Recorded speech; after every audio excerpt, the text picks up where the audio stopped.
था सिंक्रोनस और एसिंक्रोनस का? मैम जब स्पीड ऑपरेशन इंपॉर्टेंट होता है तब। Very good. तो जब हमें हायर स्पीड ऑपरेशन चाहिए तो हम एसिंक्रोनस प्रेफर करते हैं, जबकि अगर हमें मैम इसका लोअर भी स्पीड नोट में काम कराना है तो हम सिंक्रोनस प्रेफर करते हैं। लेकिन मैम अगर इसका हम नोट और एक डिजाइनिंग कुछ पॉइंट मैम हाँ मैम कहीं कहीं मतलब इसका जो ये क्या नाम है लॉजिक होता है, ये डिजाइन हाँ मतलब थोड़ा इजी होता है इसका। किसका? एसिंक्रोनस का? यस मैम, मतलब कहीं कहीं मैम नहीं, मैम कहीं कहीं कहीं कहीं नहीं, होता है ना लेकिन जब हम डिजाइन। ओवरऑल डिजाइनिंग करते हैं तो एसिंक्रोनस की हाँ डिजाइनिंग डिफिकल्ट होती है, क्योंकि अलग अलग कंपोनेंट अलग अलग टाइम पे ऑन या ऑफ हो रहे हैं। तो जब हमें आउटपुट चेक करना है तो हर डिवाइस का इंडिविजुअल डिले एड अप करना है। अभी हम आगे देखेंगे इसको डिजाइनिंग प्रोसीजर में कि प्रॉब्लम कहाँ पे आती है। जबकि मैम सिंक्रोनस में सारे डिवाइस एक साथ ऑन या ऑफ होते हैं तो हमें इंडिविजुअल कंपोनेंट के डिले से आउटपुट पे बहुत ज्यादा इफेक्ट नहीं आता है। तो इसलिए एसिंक्रोनस सर्किट्स जो हैं वो डिफिकल्ट होते हैं डिजाइन करने के लिए, और डिफिकल्ट होता है इसमें हजार्ड्स को कंट्रोल करना as compare to synchronous sequential circuits, क्योंकि सिंक्रोनस हमारे फ्लिप फ्लॉप बेस्ड होते हैं, एक साथ सारे ऑन और एक साथ सारे ऑफ होते हैं। ठीक है, तो हमने ये कंपैरिजन देखा था। तुम लोगों के पास जो बुक है, बुक लाए हो क्या कभी अपने पास?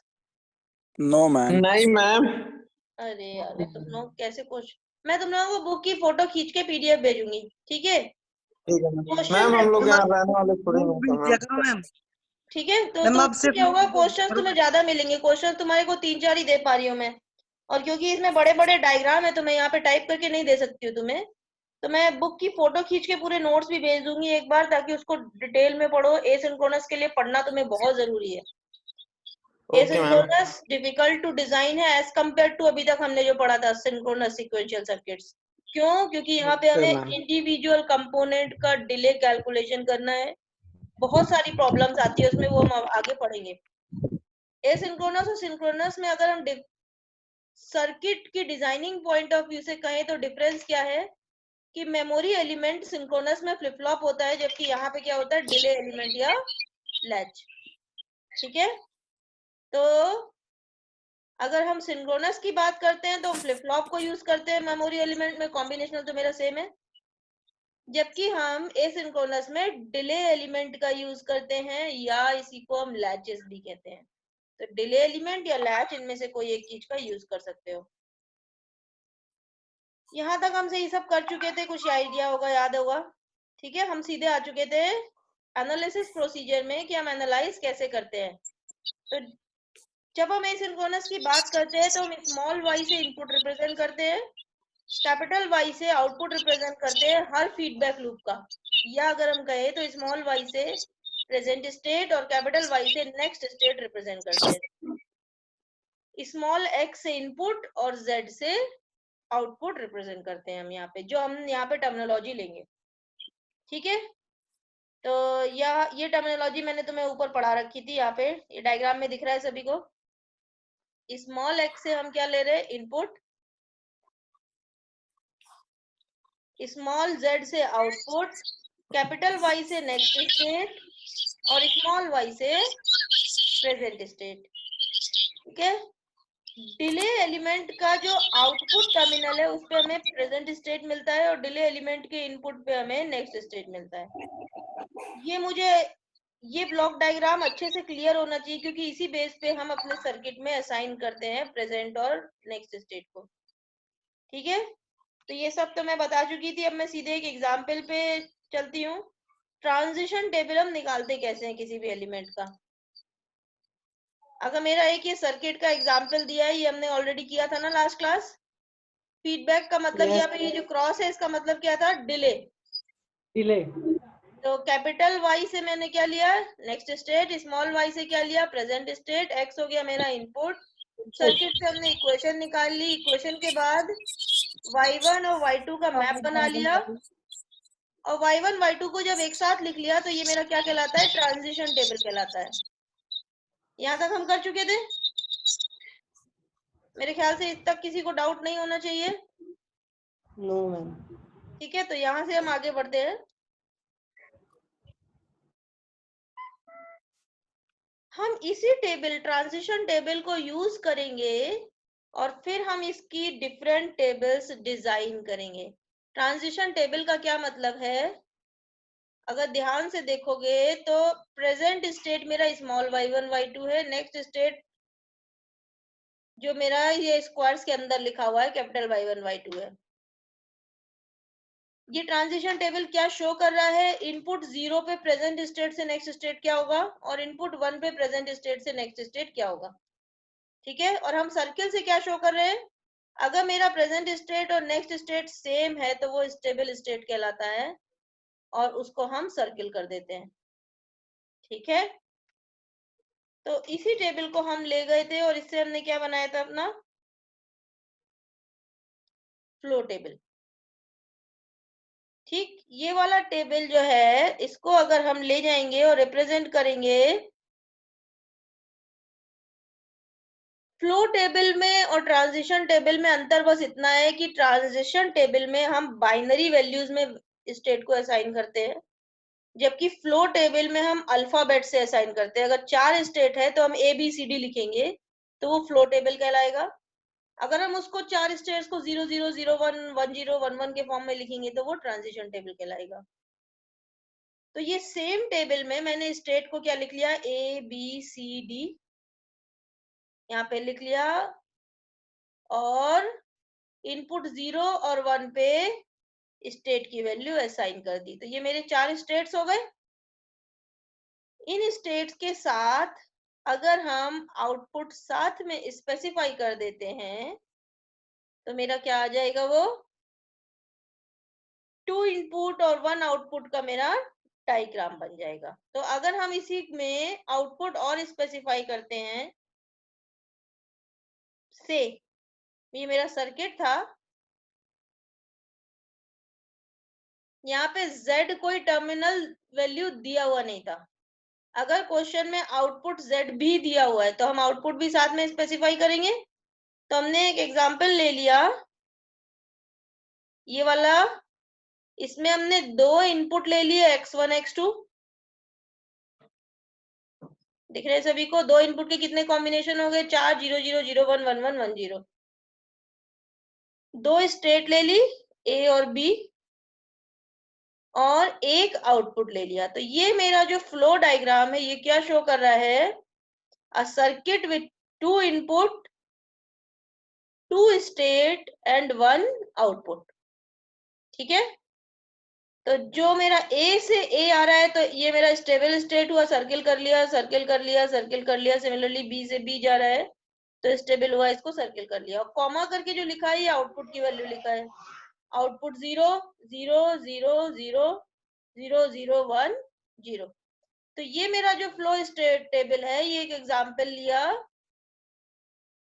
जिसमें हमने 2 इनपुट ले लिया, एक आउटपुट ले लिया और 2 स्टेट ले लिए। ठीक है, तो हम फ्लो टेबल और ट्रांजिशन टेबल या स्टेट टेबल में एक ही डिफरेंस क्या होता है, फ्लो टेबल में हम अल्फाबेट्स के थ्रू या लेटर्स के थ्रू स्टेट असाइन करते हैं, जबकि हम ट्रांजिशन या स्टेट टेबल में बाइनरी असाइनमेंट का यूज करते हैं।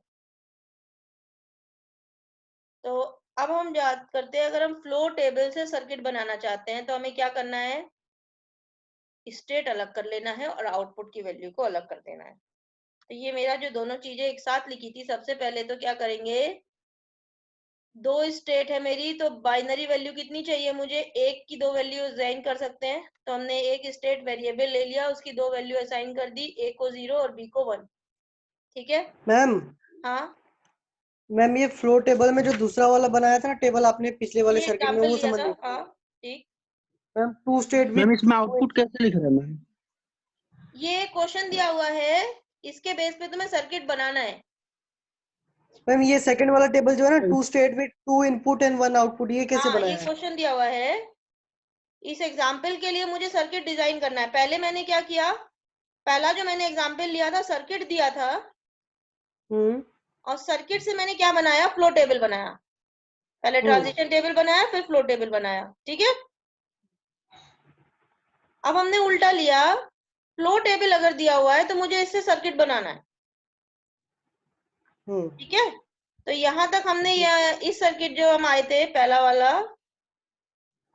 ये फ्लो टेबल जो दिख रहा है ये हमने उस सर्किट से बनाया जो इनिशियली हमने एक सर्किट लिया था। पहले हमने उससे क्या बनाया था, ट्रांजिशन टेबल। ट्रांजिशन टेबल के मैम बाद इसमें हमने, एक्स कहाँ गया मैम? एक्स की वैल्यू 0 1 थी, वो कहाँ गया इसमें फ्लो टेबल में? अभी बता रही हूँ कहाँ गया। पहले हमने जो एग्जाम्पल लिया था, पहले ये दोनों क्वेश्चन अलग अलग है, एक एनालिसिस का है और एक डिजाइन का है। पहले हमने जो क्वेश्चन लिया था उसमें एक सर्किट दिया था, सर्किट से हमने नेक्स्ट स्टेट की और आउटपुट की इक्वेशन निकाली। फिलहाल इस एग्जाम्पल में आउटपुट नहीं था। उससे हमने ट्रांजिशन टेबल बना ली। ट्रांजिशन टेबल के बाद हमने स्टेट टेबल बना ली। ट्रांजिशन टेबल को अगर हम प्रेजेंट स्टेट और नेक्स्ट स्टेट के टर्म में लिखेंगे तो हम स्टेट असाइन कर देते हैं। उसके बाद हमने उसी को फ्लो टेबल में कन्वर्ट कर दिया। ट्रांजिशन टेबल और फ्लो टेबल में एक छोटा सा अंतर बस ये है कि बाइनरी की जगह हम लेटर्स में असाइन करते हैं। अब हमने एक और क्वेश्चन लिया, ये क्वेश्चन दिया हुआ है, किसी का बनाया हुआ नहीं है, इससे तुम्हें बनाना है। इसमें क्या दिया हुआ है, दो इनपुट दिए हैं x1 x2, तो दो इनपुट के कितने कॉम्बिनेशन हो गए, 4।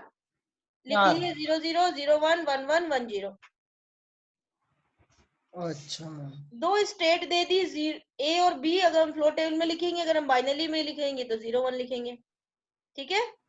और उसके बाद पूरा का पूरा फ्लो टेबल क्या बता रहा है, सर्किल के अंदर मेरी स्टेबल स्टेट है, यानी प्रेजेंट स्टेट है, नेक्स्ट स्टेट है, यहाँ पे भी नेक्स्ट स्टेट है, यहाँ पे भी नेक्स्ट स्टेट है, तो स्टेबल हो गई। सिमिलरली नीचे वाले कॉलम में देखोगे बी से बी तो स्टेबल हो गया, तो सर्किल कर दिया। और कॉमा करके जो वैल्यू दी हुई है ये आउटपुट की दी है। तो इस फ्लो टेबल को देख के मुझे ये पता चल रहा है कि एक ऐसा सर्किट है जिसमें दो इनपुट है, एक स्टेट वेरिएबल है जिसकी दो वैल्यू हो गई 0 और 1 या ए और बी, एक आउटपुट है, ठीक है। अब मुझे इस फ्लो टेबल को सर्किट में कन्वर्ट करना है, यानी उल्टा काम करना है। इतना क्लियर? तो सबसे पहला हमने क्या किया, स्टेट को बाइनरी वैल्यू असाइन की, उसके बाद नेक्स्ट स्टेट को अलग कर लिया और आउटपुट को अलग कर दिया, ठीक है। तो ए और बी है, दो स्टेट वैल्यू है, तो एक ही वेरिएबल चाहिए मुझे। मैंने एक y ले लिया स्टेट के लिए और y को 0 और 1 असाइन कर दिया। तो अब यहाँ पे देखोगे अगर, तो हमने क्या किया, स्टेप यहाँ पे लिखे हुए, assign each state a distinct binary value. तो बाइनरी वैल्यू असाइन करते ही किसमें कन्वर्ट हो जाएगा, फ्लो टेबल से ट्रांजिशन टेबल में। ट्रांजिशन टेबल में आने के बाद हम क्या करेंगे, ट्रांजिशन टेबल बनाने के बाद आउटपुट को अलग कर देंगे और स्टेट को अलग कर लेंगे। मैम ये सिर्फ फिगर बी, हाँ, ये वाला, बी वाला जो फिगर टेबल ऊपर जो बी वाला टेबल था उसी के लिए सिर्फ करे ना हम लोग ये? हाँ हाँ हाँ, ये वाले सेकंड वाले टेबल के लिए कर रहे, बी के लिए। पहला वाला हम कर चुके, यहाँ तक खत्म हो गया, जो फिगर नंबर ए है यहाँ तक खत्म हो गया, हमने सर्किट से फ्लो टेबल बना लिया। अब हम उल्टा चीज सीख रहे हैं कि फ्लो टेबल दिया है तो हमें सर्किट बनाना है, ठीक है। तो जब भी फ्लो टेबल से सर्किट बनाना है, सबसे पहले बाइनरी वैल्यू असाइन करनी है स्टेट को, उसके बाद स्टेट की टेबल अलग कर देनी है और आउटपुट की टेबल अलग कर देनी है। तो हमने बाइनरी वैल्यू असाइन कर ली 0 1, इनपुट ऑलरेडी असाइन है ही बाइनरी में। तो देखो यहाँ फ्लो टेबल देखो, पहली वाली ए, y से हमने स्टेट लिख लिया, a और b को असाइन कर दिया 0 1, इनपुट मेरा ऑलरेडी असाइन था ही। तो a से a का मतलब 0 से 0 हो गया, 0 से 0 हो गया, 0 से 0 हो गया, ये तीनों स्टेबल हो गए। सिमिलरली b से b का मतलब 1 से 1, 1 से 1, तो हमने स्टेट अलग लिख ली है पहले वाले टेबल में। अब आउटपुट को दूसरी टेबल में लिख दिया। तो अब सेकेंड टेबल में हमने क्या लिखा, आउटपुट की वैल्यू, चेक करो कि आउटपुट की वैल्यू क्या है, ऊपर वाले टेबल में आके देखो 0 0 0 0 0 0 1 0। तो हमने ये आउटपुट की वैल्यू अलग कर ली, 0 0 0 0 0 0 1 0। तो हमें दो के मैप मिलते हैं, ये दोनों के मैप को सॉल्व करके हम इक्वेशन निकाल सकते हैं, ठीक है। हमने क्या किया, फिर से एक बार स्टेप सीखो। जब भी फ्लो टेबल से सर्किट बनाना है तो हम पहले क्या करेंगे, फ्लो टेबल का मतलब स्टेट्स की वैल्यू लेटर्स या अल्फाबेट्स के फॉर्म में लिखी है, सबसे पहले हम नंबर ऑफ लेटर्स देख के उसको binary state assign values assign कर देंगे। अगर 2 स्टेट है तो हमें एक ही वेरिएबल चाहिए। अगर हमारी 2 से ज्यादा 4 स्टेट है तो हमें 2 वेरिएबल चाहिए। अगर 4 से ज्यादा हो गए टिल 8 स्टेट्स है तो हमें 3 स्टेट वेरिएबल चाहिए होंगे एंड दिस कंटिन्यूज। तो यहाँ पे मेरे 2 ही स्टेट थे, हमने एक स्टेट वैल्यू ले ली y, उसको असाइन कर दिया 0 1। इनपुट ले लिए चारों कॉम्बिनेशन। जब हमने a को 0 लिखा तो पूरे टेबल में जहां जहां a की वैल्यू 0 थी उसको 0 लिख लिया, जहां जहां b को 1 लिखा तो जहां जहां b की वैल्यू थी उसको 1 कर दिया। स्टेट को अलग कर लिया और आउटपुट को अलग कर दिया। अब हमारे 2 के मैप बनते हैं, दोनों के मैप को हमने इक्वेशन सॉल्व कर ली। अगर आउटपुट में देखोगे तो एक ही 1 है तो कुछ इक्वेशन सॉल्व नहीं करनी है, बस सीधे लिख देना है तुम्हें, क्योंकि यहाँ पे कुछ बनेगा ही नहीं, सिर्फ एक 1 है। तो क्या लिखा मैंने, y into x1 into x2 लिख लिया, z equal to y into x1 into x2। यहाँ पे देखो मेरे 2 पेयर बन रहे हैं, एक तो हमारा ये वाला बन रहा है और एक ये वाला बन रहा है वर्टिकल। तो जो हमारा हॉरिजॉन्टल पेयर है इसके लिए क्या इक्वेशन आएगी, y मल्टीप्लाइड बाई x1 लिख लिया, और जो मेरा वर्टिकल पेयर है उसके लिए क्या आएगी, x1 इंटू x2 बार। तो मैंने दोनों इक्वेशन निकाल ली, एक तो y की और एक y मतलब नेक्स्ट स्टेट की और z मतलब आउटपुट की। दोनों इक्वेशन आने के बाद सर्किट बना लिया। इतना क्लियर हुआ सभी को?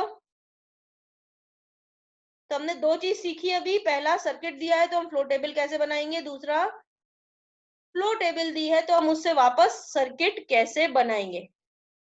ट्रांजिशन टेबल, स्टेट टेबल और फ्लो टेबल, ये तीनों टर्मिनोलॉजी अब तक क्लियर होनी चाहिए। ट्रांजिशन टेबल का मतलब बाइनरी वैल्यूज नंबर्स वैल्यूज में हम स्टेट असाइन करेंगे। फ्लो टेबल का मतलब टर्मिनोलॉजी अल्फाबेट्स में स्टेट असाइन करेंगे। और स्टेट टेबल का मतलब हम प्रेजेंट स्टेट और नेक्स्ट स्टेट बिल्कुल वैसे ही लिखेंगे जैसे हम सिंक्रोनस में लिखते थे। यहाँ तक कोई डाउट? अच्छा, एक चीज और यहाँ पे लिखी हुई है, पढ़ रहे होगे शायद तुम, बाइनरी स्टेट असाइनमेंट हमें इस तरीके से करना है ताकि रेस अवॉइड कर सके। ये रेस का मतलब तो अभी मैं बताती हूँ कि रेस का मतलब क्या है। रेस अवॉइड करने के लिए हम हमेशा ग्रे कोड फॉलो करते हैं। तो हम यहाँ पे बाइनरी कोड की जगह हमेशा ग्रे कोड में बाइनरी असाइनमेंट लिखते हैं। यानी कि अगर मुझे 2 स्टेट है तो क्या लिखेंगे, 0 0 0 1 1 1 फिर 1 0 लिखेंगे, ठीक है। अगर 3 वेरिएबल है तो बाइनरी को तुम्हें ग्रे में कन्वर्ट करना आता है। उसका बेनिफिट क्या होता है कि हमेशा 2 कंसेक्यूटिव चेंज के बीच में सिर्फ एक ही बिट का ट्रांजिशन होता है। तो हम बाइनरी स्टेट असाइनमेंट इस तरीके से करते हैं ताकि रेस कंडीशन अवॉइड हो। उसका मतलब क्या है कि हम ग्रे कोड में स्टेट असाइनमेंट करेंगे, ना कि बाइनरी कोड में। यहाँ तक हो गया सभी का, आगे बढ़े। मैम एक मिनट, ये प्रोसीजर लिख ले मैम। मैं ही दूंगी, मैं ही तो पीपीटी प्रोसीजर भेज नहीं दूंगी। तो एक बार और मैम ये रिपीट ही मैं कर दो ये भेजूंगी, इसको वाला। लिखने की जरूरत नहीं तुम्हें। मैम एक बार मैम रिपीट कर दो। रिपीट कर दो, अच्छा, रिपीट कर दो मैम। रिपीट कर दूं। सबसे पहले मैं स्टार्टिंग से एक बार दोनों चीजें बता देती हूँ तुम्हें। हमने अभी तक 2 चीजें सीखी है। पहला, अगर सर्किट दिया हो तो फ्लो टेबल कैसे बनाना है, और अगर फ्लो टेबल दिए तो सर्किट कैसे बनाना है। अगर कोई भी सर्किट दिया हुआ है तो हमें क्या निकालना है, सबसे पहले नेक्स्ट स्टेट और आउटपुट की इक्वेशन। नेक्स्ट स्टेट क्या होता है मेरा, डिले एलिमेंट का जो इनपुट है वो नेक्स्ट स्टेट होता है और डिले एलिमेंट का जो आउटपुट है वो प्रेजेंट स्टेट होता है। अगर तुम्हें यह वेरिएबल असाइन नहीं होते तो तुमको खुद करने पड़ेंगे। तो जो डिले एलिमेंट है, जो क्रॉस से बना हुआ है यहाँ पे, उसका इनपुट मेरा नेक्स्ट स्टेट होता है और उसका आउटपुट मेरा प्रेजेंट स्टेट होता है। तो हमने जितने डिले एलिमेंट है उतने हमारे स्टेट होंगे। नेक्स्ट स्टेट की इक्वेशन लिख ली। फिलहाल यहाँ आउटपुट नहीं है, अगर आउटपुट होता तो आउटपुट की इक्वेशन लिख लेते। देन हम ट्रांजिशन टेबल बना लेंगे। y1 y2 प्रेजेंट स्टेट के बेस पे कैपिटल y1 y2 यानी नेक्स्ट स्टेट की वैल्यू क्या आएगी, इनपुट 0 और इनपुट 1 पे। एक बार ट्रांजिशन टेबल मेरी बन गई तो हम इससे स्टेट टेबल भी बना सकते हैं। स्टेट टेबल वही फॉर्मेट है जो हमने सिंक्रोनस में फॉलो किया था। प्रेजेंट स्टेट से इनपुट 0 पे नेक्स्ट स्टेट की आएगी और इनपुट 1 पे नेक्स्ट स्टेट की आएगी। तो हमने स्टेट टेबल बना लिया। स्टेट टेबल के बाद हमने सर्किल कर लिया स्टेबल स्टेट। स्टेबल स्टेट का क्या मतलब है? जब हमारा प्रेजेंट स्टेट और नेक्स्ट स्टेट सेम होता है तो वो स्टेबल स्टेट कहलाता है। उसके बाद हमने ट्रांजिशन टेबल से फ्लो टेबल बना स्टेट लिया। टेबल वाला पहला मैसेज छोड़ो। क्या? फिर से बोलो, मुझे ये सुनाई नहीं स्टेट दिया। टेबल जो बना मैं पहले जो बताया था, हाँ स्टेट टेबल जो ये बनाया है, हाँ हाँ, ये एक पहला मेथड था बहुत पहले, उससे ही बना सकते हैं इसे। बिल्कुल बना सकते हैं। स्टेट टेबल रिप्रेजेंट इससे करने के पहले मैंने जो तुम्हें था 2 मेथड बताए थे, लेकिन इक्वेशन में दे रखा है। हाँ, लेकिन हम ये वाला मेथड प्रेफर क्यों करते हैं वो भी लास्ट में हमने देखा था, क्योंकि हम हाँ, इसके स्टेट डायग्राम आसानी से बना पाते हैं। ठीक है ना? और जब हमें स्टेट रिडक्शन करना होता है तब भी हमें ये वाला डायग्राम बेनिफिट करता है। अच्छा तो तुम्हारी मर्जी है, तुम पुराने फॉर्म दूसरे फॉर्मेट में भी स्टेट टेबल बना सकते हो, जिसमें हम क्या लेते हैं, इनपुट और प्रेजेंट स्टेट के बेस पे नेक्स्ट स्टेट लिखते हैं। ठीक है? तुम उससे भी बना सकते हो, लेकिन ये वाले फॉर्मेट से हमें बेनिफिट क्या होता है कि हमें स्टेट डायग्राम रिडक्शन में आसानी होती है। ठीक है? तो अब ट्रांजिशन टेबल से फ्लो टेबल में क्या डिफरेंस है? बिल्कुल सेम है, बस बाइनरी असाइनमेंट की जगह हम स्टेट को जब अल्फाबेट के फॉर्म में लिख लेंगे तो वो मेरा फ्लो टेबल कहलाएगा। अब हमने दूसरा क्वेश्चन जो किया था, हमने फ्लो टेबल को सर्किट में कन्वर्ट किया था। तो फ्लो टेबल का मतलब अल्फाबेट में अगर स्टेट्स दी हुई है, सबसे पहले इसको हम बाइनरी वैल्यू असाइन कर देंगे। बाइनरी वैल्यू कैसे असाइन करेंगे हम? अगर मेरी 2 स्टेट है तो एक ही वेरिएबल की जरूरत है, अगर 4 स्टेट्स है तो 2 वेरिएबल की जरूरत है, एंड दिस कंटिन्यूज। अब जो हम बाइनरी स्टेट असाइन करते हैं वो हमेशा ग्रे कोड के फॉर्मेट में असाइन करते हैं, इसका ध्यान रखना, ताकि हमारा रेस अवॉइड हो। रेस अभी मैं बताऊंगी क्या होता है। ठीक है? तो सबसे पहले स्टेट को बाइनरी वैल्यू असाइन कर दी, फिर नेक्स्ट स्टेट को और आउटपुट की दोनों की टेबल अलग अलग कर दी। 2 के मैप बने, दोनों के मैप को सॉल्व करके इक्वेशन निकाल ली और इक्वेशन आने के बाद सर्किट बना लिया। ठीक, मैं यहाँ पे इसको रोक रही हूँ और एक बार